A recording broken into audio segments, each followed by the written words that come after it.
Hi guys, Stork04 here with another Storks review. Today I will be bringing LEGO DC Supervillains. A little bit disappointed with this game, but I think it was just the hype. The hype was so huge that I think I let myself down a bit. As far as the gameplay, if you enjoyed Marvel superheroes, you'll like this game. There's very few features that were added compared to Marvel superheroes. I think one of the main reasons why I got let down is because I was seeing all the hype and everyone saying there's a new open world and there's new this and there's a new this, and then I started playing and I'm like, this is the same exact thing that Marvel superheroes had, but only DC villains instead of Marvel heroes. There's one of the new things that they added that I could care less of. I guess people were complaining that Lego games were too easy, but to me, that's what makes them fun. You could just sit down and not even think and just enjoy. They added like a new difficulty, a new fighting system where you have to get combos and all of this. And to me, I don't play the game for fighting one bit, so that didn't appeal to me. So that was almost more of a con than it was a pro. But if you enjoy the fighting, you'll definitely like all the combos and whatnot that they've added. I would say the gameplay is kind of like Marvel superheroes, but the fighting of Lego Ninjago, if you played both of them, it's basically a mesh between those two. That being said, I do have to say one thing I do like about it is even though it is repetitive, it's still enjoyable. And you have your mini kits from every level and so forth. If you played one game, you played them all. One pro to the game is that the music was really fun in this game. You could tell that they actually hired some people to make real music and not just weird little soundtracks. You could tell that there's vocals in it, and they went all out with the music. Another fun thing I forgot about this feature is that you can create your own character.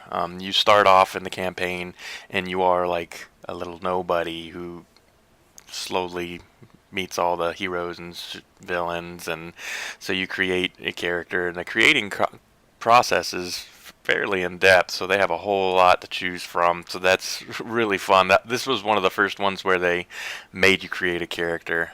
The other games, obviously, you can create little characters, but they had nothing to do with the story. This one actually puts you in the story with the character you create, so that was really fun.